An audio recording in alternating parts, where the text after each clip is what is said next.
Students, बेटा हमारा geography का 5th चैप्टर चल रहा है और इसके अंदर हम 2 पार्ट इसके पहले डिस्कस कर चुके हैं।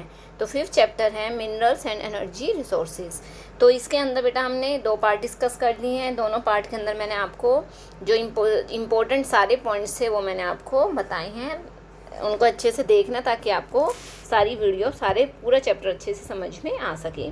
तो देखिए बेटा, जो हमारा ये चैप्टर चल रहा है इसके अंदर जो पॉइंट्स हम डिस्कस कर चुके हैं, तो उसके अंदर मैं देखिए आपको एक बार फिर से रिमाइंड करवा रही हूँ। तो इसके अंदर जो मिनरल्स है, मिनरल्स के बारे में हमने पढ़ा था। तो इसके अंदर देखिए जो क्लासिफिकेशन ऑफ मिनरल्स है, मैंने आपको जो बताया था जो मिनरल्स है उसके कितने टाइप्स हैं। तो हमने पढ़ा था जो मिनरल्स है उसको 3 टाइप्स में डिवाइड किया गया है, metallic, non metallic and energy minerals. तो हम मेटेलिक ऑलरेडी डिस्कस कर चुके हैं, जिसमें फेरस, नॉन फेरस और प्रीशियस, ये तीनों हम पढ़ चुके हैं। सेकंड आता है नॉन मेटेलिक। हमने सेकंड वीडियो में नॉन मेटेलिक के बारे में पढ़ा था, इसके अंदर मैंने आपको इन सभी के बारे में बताया था। अब जो थर्ड आज की जो वीडियो है बेटा, इसके अंदर आज हम एनर्जी मिनरल के बारे में डिस्कस करेंगे। तो एनर्जी मिनरल में कोल, पेट्रोल, नेचुरल गैस और इसके अलावा और जो भी चीज़ें आ रही हैं वो सारी चीज़ें हम इसमें आज डिस्कस करते हैं। ओके, तो देखिए बेटा, इसको ध्यान से देखना ताकि आपको अच्छे से समझ में आ सके। तो इसका आज जो थर्ड पार्ट है उसके अंदर देखिए आज हम कहाँ से स्टार्ट कर रहे हैं। आज हम स्टार्ट कर रहे हैं बेटा एनर्जी रिसोर्सेज से। तो देखिए आज का जो टॉपिक है वो यहाँ से स्टार्ट हो रहा है। यहाँ तक हम कल कर चुके थे डिस्कस। आज है हमारा नया टॉपिक है बेटा आज एनर्जी रिसोर्सेज। तो देखिए इसके अंदर हमको क्या पढ़ना है। एनर्जी रिसोर्सेज में देखिए बेटा क्या बताया गया है, जो ऊर्जा है, ऊर्जा के बारे में इसके अंदर बताया गया, एनर्जी के बारे में बताया गया है। तो इसे क्या कहा गया है, ऊर्जा संसाधन। तो ये आप सभी को पता है कि energy is required for all activities. जितने भी कार्य होते हैं सभी के लिए क्या है, एनर्जी की आवश्यकता होती है। जैसे to cook, to provide light, to heat, to propel vehicles and to drive machinery in industries. मतलब किसी भी प्रकार का कोई भी कार्य है उसके लिए क्या है, हमें एनर्जी की, ऊर्जा की आवश्यकता होती है। इसके बिना हम क्या है, कोई भी कार्य नहीं कर सकते। तो जो एनर्जी है वो हमें कहाँ से प्राप्त होती है। Energy can be generated from fuel minerals like coal, petrol, natural gas, uranium, from electricity. इन सब के द्वारा क्या हमें एनर्जी प्राप्त होती है। तो जो एनर्जी है उसे हम 2 टाइप्स में क्लासिफाइड करते हैं, डिवाइड करते हैं। First one is convectional and second one is non convectional sources. तो देखिए बेटा कन्वेक्शनल सोर्स क्या होते हैं। तो जो कन्वेक्शनल सोर्स होते हैं उसके अंदर क्या क्या आता है, फायरवुड, कैटल डंग मतलब गोबर, जो पशुओं का गोबर होता है, coal, petrol, natural gas and electricity, both hydel and thermal. ये सारे किस में आते हैं, कन्वेक्शनल सोर्सेज के अंदर आते हैं, जिसे परंपरागत ऊर्जा और गैर परंपरागत ऊर्जा कहा जाता है। सेकंड आता है बेटा नॉन कन्वेक्शनल सोर्सेज। तो जो नॉन कन्वेक्शनल सोर्सेज हैं इसके अंदर देखिए क्या क्या आते हैं, solar energy, wind energy, tidal, geothermal, biogas and atomic energy. ये सारी चीज़ें किस में आती है, नॉन कन्वेक्शनल सोर्सेज में आती हैं। ओके, अब देखिए जो भारत है, भारत के अंदर क्या है, मोस्टली लोग क्या है, रूरल एरियाज़ में रहते हैं। तो जो रूरल एरियाज़ है, रूरल इंडिया है, उसके अंदर जो फायरवुड है और जो कैटल डंग केक हैं, इनका सबसे ज़्यादा प्रयोग भारत के जो रूरल एरियाज़ है वहाँ पर किया जाता है। ओके, तो इसको अब हम इसके बारे में देखिए अब एक एक करके डिस्कस करते हैं। तो जो कन्वेक्शनल सोर्सेज एनर्जी के और नॉन कन्वेक्शनल सोर्सेज, अब हम उसके बारे में पढ़ते हैं। तो कन्वेक्शनल सोर्सेज के अंदर सबसे फर्स्ट क्या आता है बेटा, सबसे फर्स्ट आता है कोल। सबसे पहले आज हम कोल के बारे में पढ़ते हैं। कोल होता है कोयला। तो जो भारत के अंदर in India coal is most abundantly available fossil fuel. जो भारत के अंदर जो कोयला है वो बहुत ही अधिक मात्रा में पाए जाने वाला एक जीवाश्म ईंधन है। फॉसिल फ्यूल होता है जीवाश्म ईंधन है, और यह इसके द्वारा बहुत अधिक एनर्जी गेन की जाती है, प्राप्त की जाती है, और इसके द्वारा पावर को भी जनरेट किया जाता है, एनर्जी को सप्लाई किया जाता है। कहाँ पर, बड़ी बड़ी इंडस्ट्रीज के अंदर एनर्जी सप्लाई की जाती है कोल के द्वारा। और इसके अलावा कोल को डोमेस्टिक नीड के लिए भी उपयोग में लाया जाता है। तो जो भारत है उसके अंदर क्या है, बहुत बड़ी जो जनसंख्या है वो क्या है, किसके ऊपर डिपेंड करती है, कोयले के ऊपर डिपेंड करती है। मतलब जो गांव में है, रूरल एरियाज़ में क्या है बेटा, गांव के अंदर आज भी क्या है, कोयले के ऊपर ही क्या है, बहुत सारे घर के जो डोमेस्टिक वर्क्स हैं वो सारे कोयले के द्वारा ही कंप्लीट किए जाते हैं। तो देखिए जो कोयला है वो आप सभी को पता है बेटा, वो एकदम से तुरंत तैयार नहीं हो जाता। इसे तैयार होने के अंदर हजारों लाखों वर्ष लग जाते हैं। तो जो कोयला है, coal therefore is found in variety of forms. अब जो कोयला है बेटा वो अलग अलग प्रकार की वेराइटियों में, मतलब अलग अलग प्रकार के कोयले भारत के अंदर पाए गए हैं। तो कौन कौन से टाइप्स पाई गई हैं कोयले की, तो देखिए इसके अंदर सबसे जो लोअर क्वालिटी का कोयला होता है, 4 टाइप के कोयले होते हैं बेटा। जो कोल होते हैं वो 4 टाइप्स होते हैं। तो मैं आपको पहले टाइप के नेम बता देती हूँ। एक होता है पीट कोयला, पीट, सेकंड लिग्नाइट, थर्ड बिटुमिनस और फोर्थ होता है एंथ्रेसाइट। अब देखो बेटा आपको इसको याद कैसे करना है। जैसे देखिए हम जो ABCD जैसे हम लिखते हैं ना, ABCD जो आपकी A to Z जो आपके अल्फ़ाबेट्स होते हैं, तो उसके अकॉर्डिंग सबसे पहले देखिए क्या आता है A, ओके, उसके बाद आता है B, इनके अकॉर्डिंग बता रही हूँ। फिर ABCD जब हम कंटिन्यू करते हैं उसके बाद क्या आता है, उसके बाद आता है L और लास्ट में P। मैं वो वैसे लास्ट में नहीं बता रही, लेकिन ABCD के अकॉर्डिंग जो ये 4 टाइप्स हैं, तो मैं आपको लर्न करने का तरीका बता रही हूँ, आपको किस तरीके से लर्न करना है। तो आपको इनको अल्फ़ाबेटिकली ऑर्डर में ही लर्न करना है। तो जो A नाम से, मतलब जो एंथ्रासाइट कोयला है वो क्या है, सबसे बेस्ट है। सबसे बेस्ट कौन सा है, एंथ्रेसाइट। सेकंड है बिटुमिनस, B फॉर बिटुमिनस, ये सेकंड नंबर पे आता है। थर्ड है लिग्नाइट, ये थर्ड नंबर पे आता है। जो सबसे लोअर क्वालिटी का जो कोयला है वो कौन सा है, पीट। इसको क्या बोलते हैं, पीट कोयला है, ये सबसे लोअर क्वालिटी का है। तो आपको ABPL ये इस तरीके से याद करना है, ABLP आपको इस तरीके से इसे याद करना है, ABLP। तो सबसे बेस्ट A, फिर B, फिर L और फिर P, ओके। अब देखिए कैसे कैसे प्राप्त किया जाता है। तो जो ये सबसे पहले इसमें हम पीट के बारे में पढ़ते हैं। तो जो पीट कोयला है वो देखिए किस प्रकार से प्राप्त होता है। Degrees of compression and the depth and time of burial decaying plants in swamps produce peat. जो पीट कोयला होता है, जो गले सड़े जो प्लांट्स होते हैं, ख़राब जो हो जाते हैं, जब वो ज़मीन के अंदर दब जाते हैं, रॉक्स के नीचे दब जाते हैं, तो उसके द्वारा क्या है, पीट कोयले को प्राप्त किया जाता है। तो जो पीट कोयला होता है उसके अंदर which has a low carbon, इसके अंदर क्या है, कार्बन की मात्रा बहुत ही कम होती है, एंड हाई मॉइस्चर, और नमी बहुत अधिक होती है, एंड लो हीटिंग कैपेसिटी, लेकिन इसके अंदर जलने की क्षमता भी बहुत ही कम होती है। इसलिए क्या है, सबसे जो घटिया क्वालिटी जिसे बोलते हैं, बिल्कुल लास्ट क्वालिटी होती है, कौन सी होती है, पीट होती है, ओके। जिसमें कार्बन की मात्रा बेटा सबसे कम होगी, वो सबसे कम अच्छा कोयला होता है, ठीक है। नेक्स्ट आता है लिग्नाइट। तो जो लिग्नाइट है, lignite is a low grade brown coal. जो लिग्नाइट है इसका जो कलर होता है वो हल्का भूरा होता है, ब्राउन होता है। Which is soft with high moisture content, ये क्या है, सॉफ्ट होता है और इसके अंदर जो मॉइस्चर होता है, नमी होती है, बहुत अधिक होती है, ओके। नेक्स्ट आता है जो ये लिग्नाइट कोयला, वो सबसे ज़्यादा कहाँ पाया जाता है, तमिलनाडु के अंदर सबसे ज़्यादा पाया जाता है। नेक्स्ट आता है coal that has been buried deep and subjected to increase temperatures is bituminous coal. जो बिटुमिनस कोल है बहुत ही पॉपुलर है, it is most popular coal in commercial use. इसे कमर्शियल यूज़ के अंदर सबसे ज़्यादा प्रयोग में लाया जाता है। और जो बिटुमिनस टाइप का जो कोयला होता है, बहुत अच्छी क्वालिटी का कोयला इसे माना जाता है।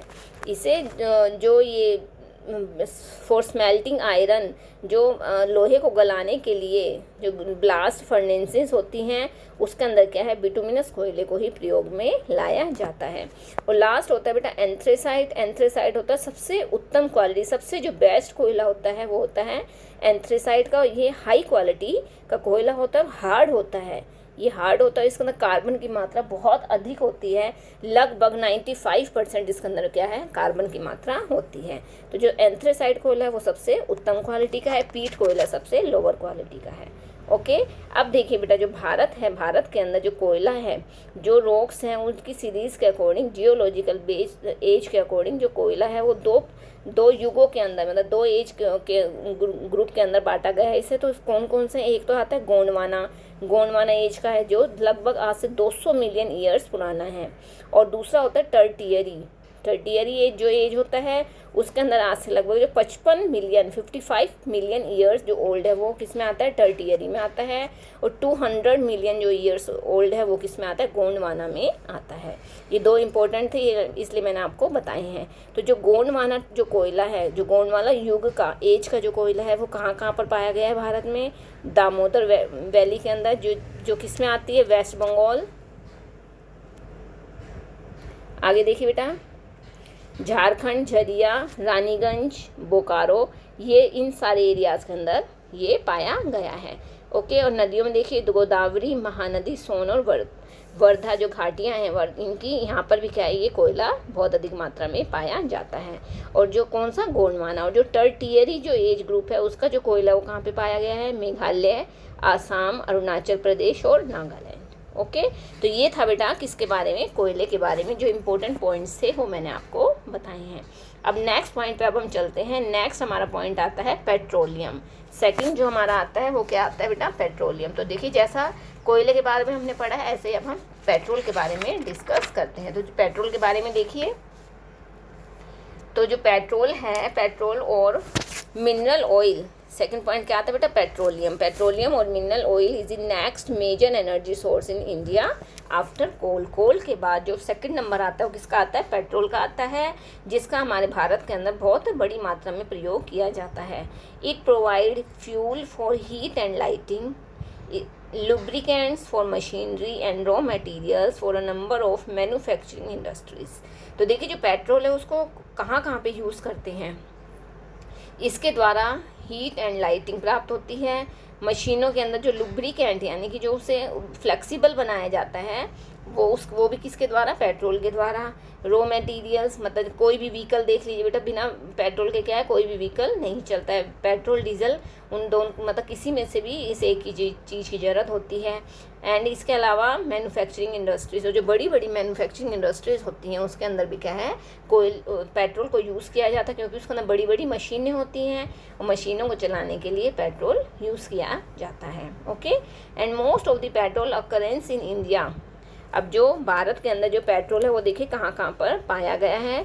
Large reserves of natural gas have been discovered in Krishna Godavari basin. Krishna Godavari basin में सबसे अधिक मात्रा में नेचुरल गैस पाई गई है। और इसके अलावा मुंबई हाई, जो मुंबई हाई है वहाँ पर भी बहुत अधिक मात्रा के अंदर क्या है, नेचुरल गैस पाई गई है। और अंडमान और निकोबार, ये पॉइंट्स आपको याद रखने हैं, कहाँ कहाँ पर, Krishna Godavari basin, Mumbai high, Andaman and Nicobar island. Okay, इसके अलावा देखिए बेटा एक और इम्पोर्टेंट पॉइंट है, मैं इसको अलग कलर से हाईलाइट कर रही हूँ। जो इम्पोर्टेंट पॉइंट है उसको देखिए, the 1700 kilometre long Hazira Wazirapur Jagdishpur cross country gas pipeline links Mumbai high and Bassein with the fertiliser power industrial complexes in western and northern India. तो देखिए इसके अंदर क्या बताया गया बेटा, 1700 किलोमीटर लंबी एक पाइपलाइन डाली गई है और जो किन किन एरिया से होकर जाती है, हजीरा से, वाजीपुर से और जगदीशपुर से। इन 3 एरियाज़ के द्वारा पूरे ऑल ओवर इंडिया के अंदर इस पाइपलाइन को बिछाया गया है और इसके द्वारा क्या है, हर एरिया को इन पाइपलाइन के द्वारा लिंक किया गया है, जोड़ा गया है और इसके द्वारा क्या है, हर जगह पर पेट्रोल को पहुंचाया जाता है। And use of compressed natural gas CNG है, जो CNG gas for vehicle to replace liquid fuels is gaining wide popularity in the country. और आज क्या है बेटा, जो सीएनजी गैस है वो हमारे भारत के अंदर बहुत ज़्यादा पॉपुलर हो गई है, क्योंकि क्या ये एनवायरमेंटल पोल्यूशन फ्री गैस होती है और ये क्या है, जो इको फ्रेंडली होती है, ये एनवायरनमेंट को ज़्यादा वो प्रदूषित नहीं करती है, ये एनवायरनमेंट के लिए सही होती है। इसलिए क्या आजकल सीएनजी को ज़्यादा प्रयोग में लाने लग गए हैं, ये ज़्यादा आज पॉपुलर हो गई है। ओके, ये था बेटा पेट्रोल के बारे में। नेक्स्ट अब आता है इलेक्ट्रिसिटी। नेक्स्ट है बेटा इलेक्ट्रिसिटी। तो इलेक्ट्रिसिटी के अंदर देखिए, electricity has such a wide range of applications in today's world. आज के युग के अंदर जो इलेक्ट्रिसिटी है उसका बहुत ही अधिक प्रयोग होने लग गया है और इसकी कंजप्शन भी बहुत अधिक मात्रा के अंदर होने लग गई है। तो जो इलेक्ट्रिसिटी है उसको मेनली 2 तरीक़ों से तैयार किया जाता है, by running water and which drives hydro turbines to generate hydro electricity, जिसे हाइड्रो इलेक्ट्रिसिटी कहा जाता है, और by burning other fuel such as coal, petrol and natural gas to drive turbines to produce thermal power. तो इन 2 तरीक़ों से क्या है, इलेक्ट्रिसिटी को, बिजली को तैयार किया जाता है। एक तो होता है बेटा हाइड्रो इलेक्ट्रिसिटी और एक होता है थर्मल पावर, जिसके अंदर हाइड्रो इलेक्ट्रिसिटी जिसके अंदर क्या है, जो जैसे ये डैम्स वगैरह जो होते हैं, बड़े बड़े डैम बनाए जाते हैं, उसके अंदर क्या है, ऊपर बहुत ऊंचाई से टरबाइन के ऊपर पानी डाला जाता है और उससे क्या है, वो टरबाइन घूमता है और उससे क्या है, इलेक्ट्रिसिटी तैयार होती है। इसके अलावा कोयला, पेट्रोल, नेचुरल गैस, इनके द्वारा भी क्या है, जो थर्मल पावर होते हैं, इनके द्वारा भी इलेक्ट्रिसिटी को गेन किया जाता है, प्राप्त किया जाता है। जो हाइड्रो इलेक्ट्रिसिटी है, जो मैंने आपको भी बताया था, हाइड्रो इलेक्ट्रिसिटी जिसके द्वारा फ्लोइंग वाटर के द्वारा एनर्जी प्राप्त की जाती है। और भारत के अंदर कौन कौन से मल्टीपर्पज़ प्रोजेक्ट्स हैं, Bhakra Nangal, Damodar valley corporation, Kopili hydel project, ये सारे क्या है, भारत के अंदर हाइड्रो इलेक्ट्रिसिटी यहाँ से सबसे ज़्यादा जनरेट की जाती है। और जो थर्मल इलेक्ट्रिसिटी है वो किसके द्वारा, कोल, पेट्रोल और नेचुरल गैस के द्वारा, और सबसे अधिक मात्रा के अंदर किससे, थर्मल इलेक्ट्रिसिटी को प्राप्त किया जाता है। ओके, ये किसके बारे में था बेटा, ये था इलेक्ट्रिसिटी के बारे में कि इलेक्ट्रिसिटी को किस प्रकार से तैयार किया जाता है। अब आता है बेटा, ये सारे हमने पढ़े हैं, जो वो थे क्या थे, कन्वेक्शनल सोर्सेज ऑफ एनर्जी। अब नेक्स्ट हेडिंग हमारी क्या आती है, नॉन कन्वेक्शनल। नेक्स्ट हेडिंग आती है बेटा non convectional source of energy. अब हम नेक्स्ट में non convectional source of energy के बारे में डिस्कस करते हैं। तो देखिए नॉन कन्वेक्शनल के अंदर क्या क्या चीज़ें आती हैं। इसके अंदर इसे हिंदी में गैर परंपरागत ऊर्जा भी बोला जाता है। तो देखिए जैसे जैसे इंडिया की या पूरे वर्ल्ड की पॉपुलेशन जितनी तेज़ी से बढ़ रही है, उतनी क्या हर चीज़ों की जो यूज़ करना है, मतलब जो जैसे जैसे पॉपुलेशन बढ़ रही है, हर चीज़ की क्या कमी आती जा रही है।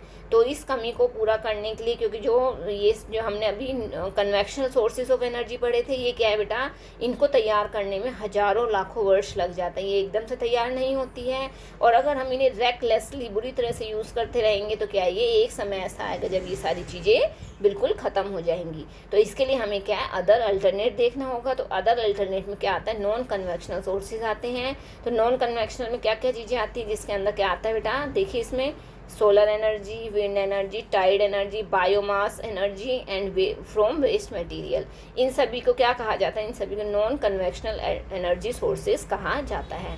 तो इन सब के द्वारा देखिए कैसे हम एनर्जी को प्राप्त कर सकते हैं। तो सबसे फर्स्ट इसके अंदर आता है न्यूक्लियर और एटॉमिक एनर्जी। तो सबसे फर्स्ट हम न्यूक्लियर और एटॉमिक एनर्जी के बारे में इसमें डिस्कस करते हैं। न्यूक्लियर एटॉमिक एनर्जी देखिए कैसे, एटॉमिक देखो इसके नाम से ही पता लग रहा है, जो एटॉमिक एनर्जी होती है वो किससे प्राप्त होती है बेटा, जो ये बम वगैरह होते हैं, एटॉमिक जो न्यूक्लियर जो परीक्षण किए जाते हैं उसके द्वारा क्या है, जो बम वगैरह विस्फोट किए जाते हैं उसके द्वारा इस एनर्जी को गेन किया जाता है।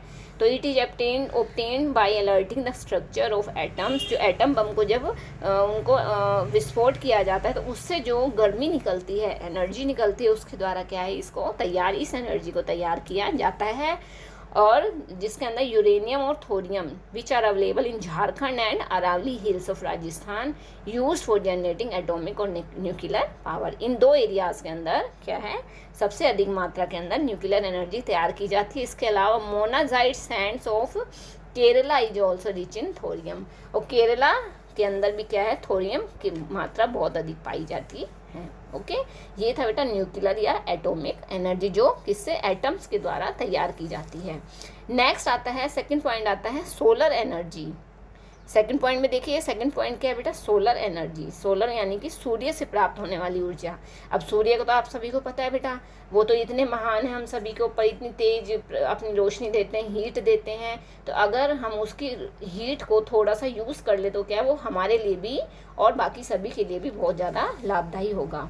तो जो भारत है वो क्या है, ट्रॉपिकल कंट्री है, हम सभी को पता है। और इसके अंदर बहुत अधिक मात्रा के अंदर क्या है, जो सूरज का प्रकाश है बहुत ज़्यादा अधिक मात्रा में हमारे भारत पर आता है। तो इसके द्वारा क्या है, हम सोलर एनर्जी को तैयार कर सकते हैं। तो वो हम सभी को पता है बेटा, जो बड़ी बड़ी जो सोलर प्लेट्स आती हैं, सोलर प्लेट्स को हम छतों के ऊपर लगाकर या जो बड़ी बड़ी इंडस्ट्रीज़ होती हैं वहाँ पर लगाकर हम इसके द्वारा फ्री में ही इलेक्ट्रिसिटी को गेन कर सकते हैं, इलेक्ट्रिसिटी तैयार कर सकते हैं, और हम इसे बहुत बड़ी मात्रा के अंदर इसे तैयार कर सकते हैं।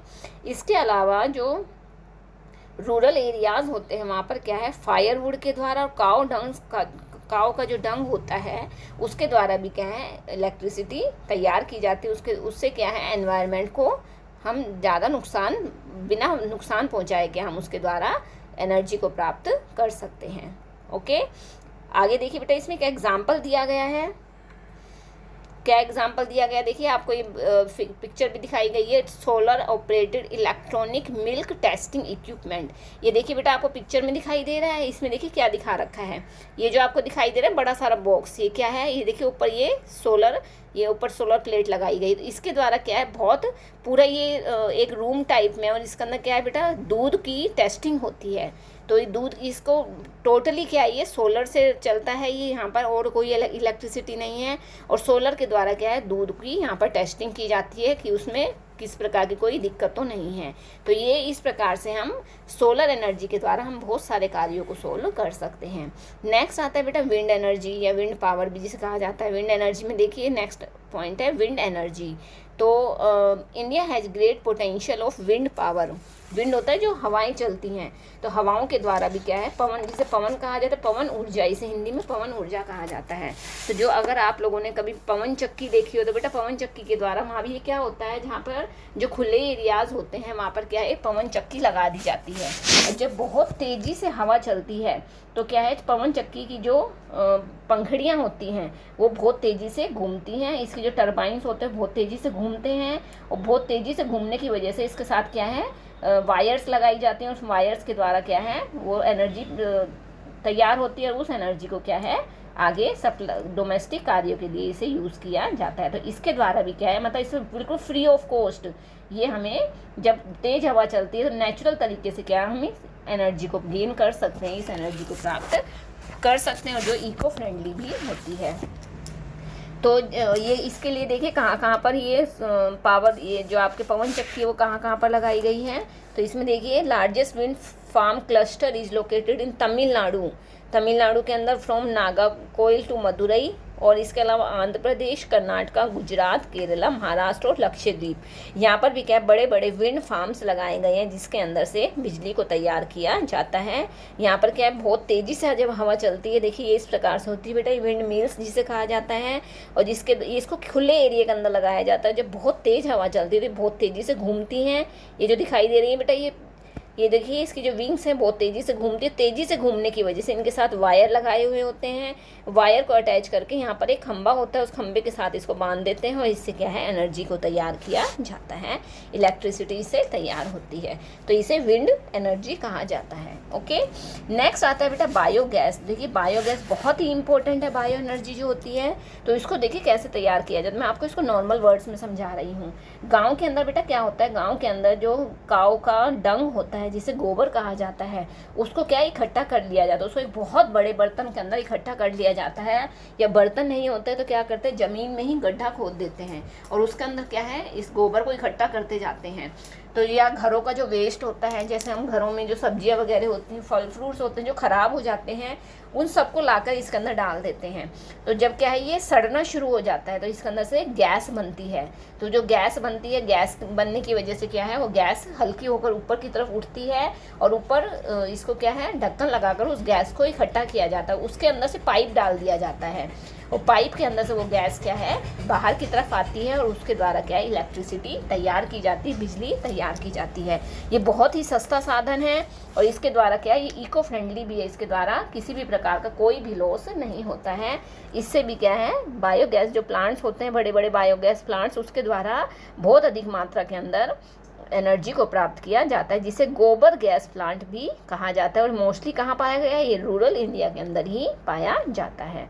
तो ये थी बायोगैस एनर्जी। ये देखिए बायोगैस प्लांट दिखा रखा है बेटा, ये दिखाई दे रहे हैं आपको, ये देखिए बड़े बड़े ये बर्तन दिखाई दे रहे हैं, बड़े बड़े ईंटों से ही बनाए गए हैं। गांव के अंदर बड़े बड़े ईंटों से ही बना दिए जाते हैं, गड्ढा खोद कर, बहुत गहराई तक गड्ढा खोद के, और उसके अंदर देखिए ये ईंटों से इस प्रकार से शेप बना दी जाती है, और इसके अंदर क्या है गोबर को इकट्ठा करते रहते हैं, और जब वो गोबर सड़ जाता है तो उससे गैस बनती है, और उस गैस को इलेक्ट्रिसिटी में यूज़ किया जाता है। ओके, ये था बेटा क्या बायोगैस प्लांट। नेक्स्ट आता है टाइडल एनर्जी। नेक्स्ट और लास्ट है टाइडल एनर्जी। तो टाइडल एनर्जी के अंदर देखिए टाइडल आप सभी को पता है, इसको हिंदी में ज्वारीय ऊर्जा कहते हैं। तो ज्वार देखिए क्या होता है, जब बेटा समुद्र के अंदर बड़े बड़े ओशियंस के अंदर जब ज्वार उठते हैं, जो तरंगे बड़ी बड़ी लहरें उठती हैं, तरंगे उठती हैं, तो देखिए जब एक बार तो पानी ऊपर की तरफ उठता है और जब वो वापस नीचे आता है तो नीचे आते समय क्या वो पानी फैल जाता है सारे में। तो जब वो फैल जाता है तो वो दूर दूर तक एरिया तक चला जाता है। तो उसको क्या है एक जैसे कोई बॉक्स टाइप में वहाँ पर बना देते हैं और उस बॉक्स के अंदर वो पानी जाकर एकदम तेज़ी से जब गिरता है, जैसे टरबाइन होता है, टरबाइन के अंदर मैंने बताया था बेटा आपको, जब बहुत ऊंचाई से पानी उन टरबाइन पे गिरता है तो इससे क्या है बिजली तैयार होती है। सेम उसी तरीके से टाइडल एनर्जी में भी होता है। जब वो पानी दूर दूर तक फैल जाता है, ऊपर एक बार तो ऊपर उठता है और जब वो वापस नीचे गिरता है तो बहुत दूर दूर के एरिया तक फैल जाता है। उस पानी को जब वो पानी वहाँ पे भी क्या है टरबाइन लगा देते हैं, उन टरबाइन के ऊपर जाकर गिरता है तो उससे क्या है एनर्जी प्राप्त होती है, उससे भी इलेक्ट्रिसिटी को तैयार किया जाता है। तो उसे क्या कहा जाता है, उसे टाइडल एनर्जी कहा जाता है। तो जो टाइडल एनर्जी है वो कहाँ कहाँ पर लगाया गया है, इसके लिए देखिए बेटा कहाँ कहाँ पे इसे तैयार किया गया है टाइडल एनर्जी को। तो इसके लिए कहाँ पे लगाए गए हैं, it is located in the Parvati valley near Manikaran in Himachal Pradesh and Puga valley in Ladakh. Bharat में हिमाचल प्रदेश और लद्दाख के अंदर टाइडल एनर्जी के प्लांट्स लगाए गए हैं, वहाँ पर टाइडल एनर्जी तैयार की जाती है, इलेक्ट्रिसिटी तैयार की जाती है। तो ये सारे बेटा जो हमने नॉन कन्वेक्शनल और कन्वेक्शनल में आते हैं वो हमने आज सारे डिस्कस किए हैं।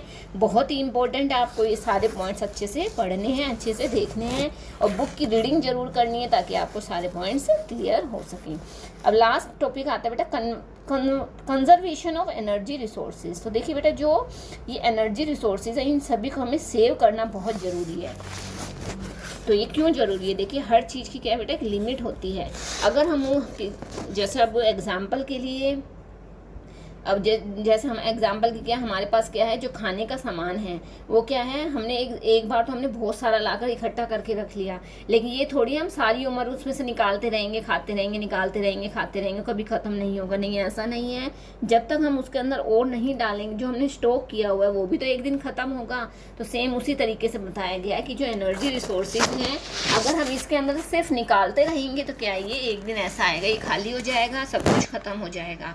तो इसीलिए इसको बैलेंस रखने के लिए हमें क्या है इसके अंदर डालना भी बहुत ज़रूरी है, तभी हम इसको आगे जनरेशन में यूज़ कर सकते हैं, आगे फ्यूचर में यूज़ कर सकते हैं। अगर हम सिर्फ प्रेजेंट के बारे में सोचेंगे तो क्या है कुछ समय बाद ही खाली हो जाएगा। तो हमें जब जो इलेक्ट्रिसिटी है उसको क्या है रेकलेसली बुरी तरह से यूज़ नहीं करना है, जब ज़रूरत है सिर्फ तभी यूज़ करना है।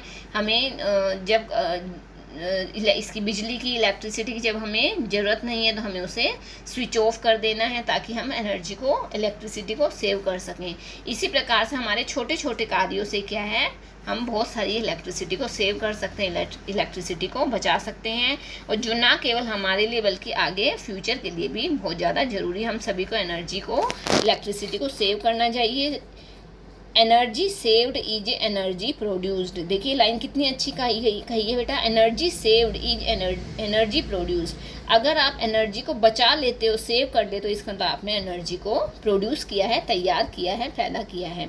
तो कहने का अभिप्राय यही है बेटा बिजली को वेस्ट नहीं करना है, किसी भी साधन को बेवजह वेस्ट नहीं करना है। जब हमें उसकी ज़रूरत नहीं है तो हमें उसको स्टॉप कर देना है ताकि हम उसे आगे फ्यूचर के लिए सेव कर सकें। तो ये बेटा आज चैप्टर कंप्लीट हो गया है और बहुत इम्पोर्टेंट चैप्टर है ये। मैंने आपको इजी लैंग्वेज के अंदर इसे समझाया है ताकि आपको किसी भी प्रकार की कोई भी डाउट ना रहे। फिर भी अगर आपको किसी भी एक पॉइंट बेटा इसमें देखिए जियोथर्मल का रह गया है, ये अब दिखाई दिया मुझे। जियोथर्मल एनर्जी में क्या है, जियोथर्मल एनर्जी देखिए क्या होती है। जियोथर्मल एनर्जी के अंदर क्या बताया गया, जो अर्थ है अर्थ का जो इंटरनल जो पार्ट होता है वो क्या है बहुत ही ज़्यादा गर्म होता है, जिसे जो सबसे आंतरिक पार्ट होता है तो वहाँ से भी क्या एनर्जी प्राप्त की जाती है क्योंकि इसके अंदर क्या गर्मी बहुत ज़्यादा है। तो वहाँ से जैसा भी ये ज्वालामुखी वगैरह आते हैं, वोल्केनो आती है तो उसके द्वारा जो गैस निकलती है तो उस गैस के द्वारा भी क्या एनर्जी को इलेक्ट्रिसिटी को तैयार किया जाता है। ये बीच में पॉइंट एक रह गया था, कोई बात नहीं, मैंने आपको अभी समझा दिया है। तो वो क्या कहलाती है बेटा जियोथर्मल एनर्जी कहलाती है। तो अब आपका ये चैप्टर कंप्लीट हो गया है। आई होप आपको सभी को समझ में आ गया होगा। ओके, थैंक यू बेटा।